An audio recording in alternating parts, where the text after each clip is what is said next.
Police সপ্তাহ 2026 উপলক্ষে ঐতিহাসিক রাজারবাগ পুলিশ লাইন্সের প্যারেড গ্রাউন্ডে উপস্থিত মন্ত্রিপরিষদের সদস্যবৃন্দ, উপদেষ্টা এবং জাতীয় সংসদের সদস্যবৃন্দ, ইন্সপেক্টর জেনারেল অফ পুলিশ, বিভিন্ন পর্যায়ের পুলিশ কর্মকর্তা ও সদস্যগণ এবং সম্মানিত সুধীমণ্ডলী, আসসালামু আলাইকুম।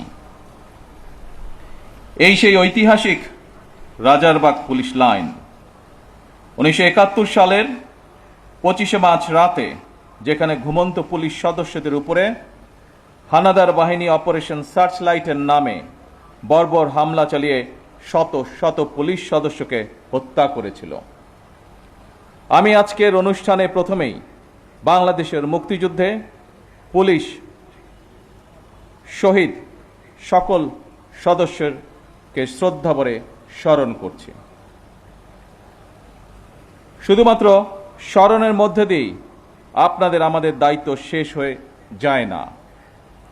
বাংলাদেশের স্বাধীনতা অর্জনের জন্য যে সকল শহীদ পুলিশ সদস্য আত্মত্যাগ করেছিলেন, যে কোনো মূল্যে সেই স্বাধীনতা রক্ষা করা আমাদের পবিত্র দায়িত্ব। এই বাংলাদেশে আর কোনো ফ্যাসিবাদ স্বৈরাচার যেন পুলিশ সদস্যদেরকে দেশ এবং জনগণের স্বাধীনতার বিরুদ্ধে ব্যবহার করতে সক্ষম না হয়। স্বাধীনতার প্রথম প্রহরেই পুলিশের রক্তে রঞ্জিত এই মাটিতে দাঁড়িয়ে আসুন আজ আমরা আবারও নতুন শপথে অঙ্গীকারবদ্ধ হই। একদিকে বাংলাদেশের স্বাধীনতার পক্ষে চট্টগ্রামে মেজর জিয়ার উই রিভল্ট, অপরদিকে ঢাকায় রাজারবাগ পুলিশের মরণপণ প্রতিরোধ। এরপর স্বাধীনতার লড়াই থেকে বাংলাদেশের স্বাধীনতাকামী মানুষের পিছিয়ে থাকার আর কোনো সুযোগ ছিল না। তবে মুক্তিযুদ্ধকালীন প্রজন্ম থেকে শুরু করে আজ পর্যন্ত, অর্থাৎ মুক্তিযুদ্ধ পরবর্তী প্রজন্ম, আমরা যারা ইতিহাস পড়ে কিংবা বীর মুক্তিযোদ্ধাদের প্রত্যক্ষ অভিজ্ঞতা শুনে মুক্তিযুদ্ধ সম্পর্কে জেনেছি, তাদের মনে মুক্তিযুদ্ধকালীন ইতিহাস নিয়ে এখনো কিছু প্রশ্ন হয়তো রয়েছে। 1971 সালের উত্তাল মার্চে জনগণ যখন স্বাধীনতাকামী মানুষের মনে টান টান উত্তেজনা, এমন পরিস্থিতিতে তৎকালীন পশ্চিম পাকিস্তান থেকে যখন ঢাকায় প্রতিদিন হাজার হাজার সৈন্য জড়ো করা হচ্ছিল, এমন পরিস্থিতিতে সকল পুলিশ সদস্যদেরকে রাজারবাগ পুলিশ লাইন্সে একসঙ্গে জড়ো করে রাখার পেছনে তৎকালীন রাজনৈতিক নেতৃত্বের কি যুক্তি বা কৌশল কাজ করেছিল, বাংলাদেশের স্বাধীনতা এবং মুক্তিযুদ্ধ সম্পর্কে যারা এখনো গবেষণা করছেন, এটি এখন তাদের জন্য একটি গবেষণার বিষয় হতে পারে বলে আমি মনে করি। উপস্থিত পুলিশ কর্মকর্তা এবং সদস্যবৃন্দ, আনন্দঘন আয়োজনে এতক্ষণ আপনাদের বর্ণিল প্যারেড সকলে উপভোগ করেছে। আমার কাছে এটি শুধু একটি আনুষ্ঠানিকতা মনে হয়নি, বরং এটি ছিল পুলিশ সদস্যদের শৃঙ্খলা, আত্মমর্যাদা, দায়িত্ববোধ এবং সুন্দর ভবিষ্যতের দিকে দৃপ্ত পায়ে এগিয়ে চলার অবিচল অঙ্গীকারের বহিঃপ্রকাশ। দীর্ঘ 1.5 দশকেরও বেশি সময় ধরে ফ্যাসিবাদ বিরোধী আন্দোলনের সংগ্রামের ধারাবাহিকতায় 2024 সালে ছাত্র জনতার এক রক্তক্ষয়ী গণ অভ্যুত্থানের পরে দেশের স্বাধীনতাপ্রিয় গণতান্ত্রিকামী মানুষের আকাঙ্ক্ষার প্রতিফলন হচ্ছে জনগণের রায় গঠিত বর্তমান সরকার। বছরের পর বছর ধরে অসংখ্য হামলা মামলা শিকার, নিপীড়িত নির্যাতিত অধিকারহারা মানুষ, বর্তমান গণতান্ত্রিক সরকারের সময় শান্তি এবং নিরাপত্তা চায় জনগণ।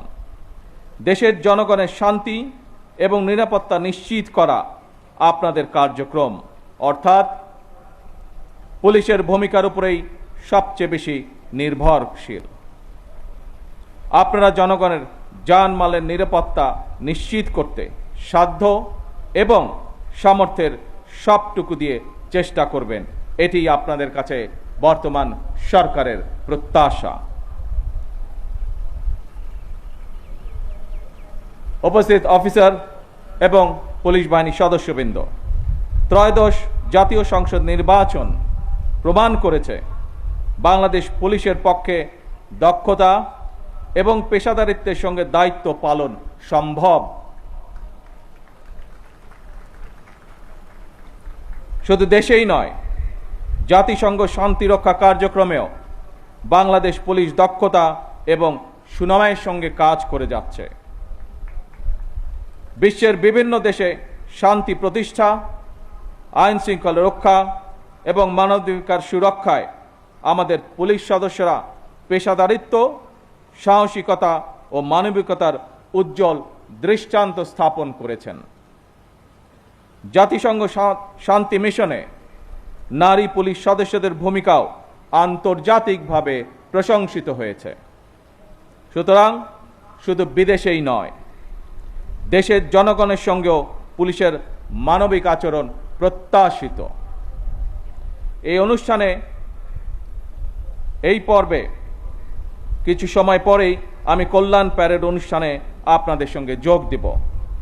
সেই অনুষ্ঠানে সারা দেশের পুলিশ কর্মকর্তা এবং সদস্যগণ অনলাইনে যুক্ত থাকবেন। সেই অনুষ্ঠানেও আপনাদের সঙ্গে আমি আরও কিছু বক্তব্য উপস্থাপন করব। এই প্যারেডে অংশগ্রহণকারী পুলিশ এবং র্যাবের যেসব কর্মকর্তা এবং সদস্যগণ নিজেদের দক্ষতার প্রমাণ রেখেছেন, যারা এমন একটি মনোমুগ্ধকর আয়োজন সুন্দরভাবে সম্পন্ন করেছেন, আপনাদের প্রত্যেককে ধন্যবাদ এবং অভিনন্দন জানাই। বাংলাদেশ পুলিশ সপ্তাহ 2026-এর সার্বিক সাফল্য কামনা করছি। আল্লাহ হাফেজ। বাংলাদেশ জিন্দাবাদ।